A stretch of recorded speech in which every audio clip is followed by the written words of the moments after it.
Shalom Lakem, que la paix soit sur vous. Avant de commencer, je vous demande de faire pour moi trois petites choses. Regardez la vidéo jusqu'à la fin, afin d'apprendre quelque chose de nouveau. Abonnez-vous et cliquez sur la cloche, la petite clochette, pour recevoir les vidéos et partagez-moi à 3 personnes. C'est parti. Avec vous, le pasteur Anani, nous avons donc aujourd'hui, dans cette vidéo, dans la rubrique Les mots de la Bible, le thème Alliance. Alliance. Eh bien, alliance, de l'hébreu bérit, c'est un accord ou une obligation entre des individus, des amis, des époux ou des groupes. Un monarque avec ses sujets, Dieu avec son peuple. Le terme bérit apparaît 286 fois dans l'Ancien Testament au masculin et semble revenir être issu de l'acadien bar, dans le sens de lié parmi tant d'autres. Et son sens est lié à un terme acadien qu'on appelle biritu, dans le sens d'engagement ou liaison. Mais le sens schématique de l'expression est simplement alliance. Très important. Les déclarations de l'Ancien Testament qui utilisent le mot bérit peuvent être divisées en 2 groupes principaux. À l'un appartiennent ceux dans lesquels le concept est compris comme la forme fermement réglementée d'une communion entre Dieu et l'homme ou l'homme et Dieu.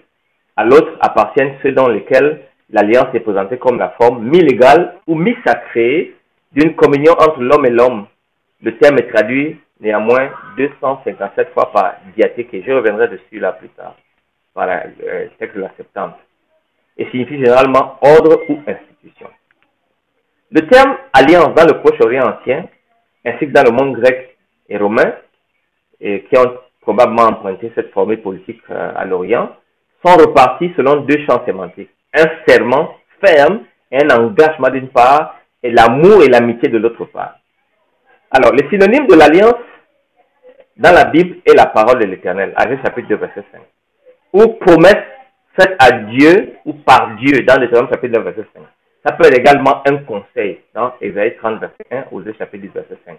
Ou même la Torah, la loi même, Osée chapitre 1, verset 8, verset 1, c'est le synonyme de l'alliance. Par conséquent, l'alliance a quelque chose d'obligatoire puisqu'elle est issue de la volonté de Dieu. On dit par exemple, établir une alliance, sham beriti. Mais l'expression idiomatique la plus courante est couper l'alliance. Couper l'alliance. Ça, c'est très intéressant. On coupe une alliance.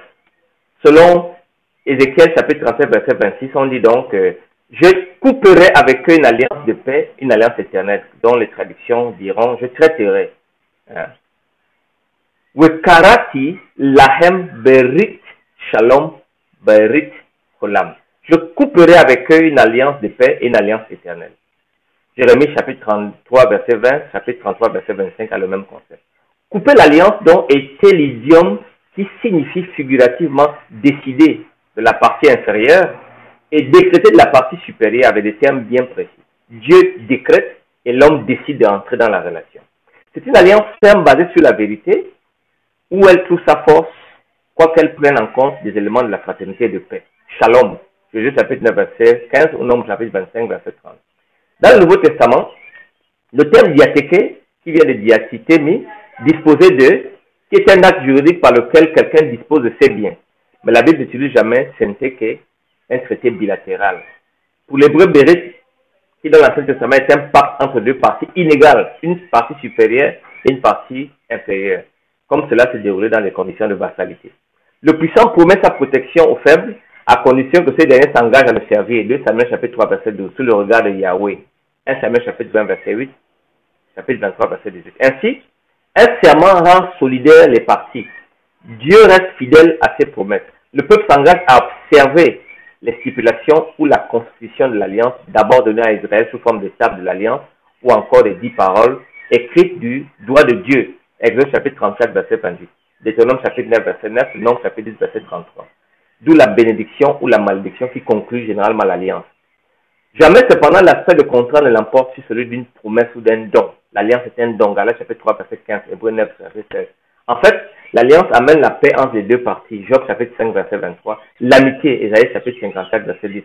Et le mariage même est le type d'alliance qui est une relation entre Dieu et son peuple. Proverbe chapitre 2, verset 17, Malachie 2, 14. L'alliance faite par Dieu avec Abraham, avec son peuple Israël et David est irrévocable et éternelle. Jérémie chapitre 32, verset 40, chapitre 50, verset 5. Puisque la fidélité de Dieu ne peut dépendre des infidélités des hommes. Ésaïe chapitre 55, verset 3, Ézéchiel 38, verset 26. L'alliance entre Dieu et son peuple a été scellée dans le sang du sacrifice spirituel dont Jésus-Christ plus tard se refait comme sang de l'alliance, puisque cette dernière a été trahie par Israël. Dieu donc, le Seigneur a néanmoins une meilleure alliance, une nouvelle alliance, dont les choses qui changent sont seulement le médiateur, qui était Moïse avant, maintenant qui devient Jésus-Christ. Le sacrifice spirituel n'est plus celui des animaux, mais c'est celui de Christ, du médiateur par excellence. Daniel chapitre 9, verset 27. Garder l'alliance de Dieu donc, c'est se marcher selon sa loi. La loi de Dieu et l'alliance sont éternelles, servent comme témoins. Le psaume 105, verset 10, Deutéronome 31, verset 26. Et parfois, les deux sont synonymes. 1 Chronique 16, 17 ou psaume 105, verset 10. Donc, s'écarter de la loi, c'est ainsi violer l'alliance de Dieu. Ainsi, la nouvelle alliance, comme prédit par Jérémie 31, verset 33, c'est lorsque Dieu change l'établissement de la stipulation de la loi écrite sur l'encre, mais la met sur les cœurs par le Saint-Esprit. Dans Hébreux chapitre 8, verset 10, il est écrit: mais voici l'alliance que je ferai avec la maison d'Israël. Après ces jours, dit le Seigneur, je mettrai mes lois dans leur esprit, je les écrirai dans leur cœur, je serai leur Dieu, ils seront mon peuple.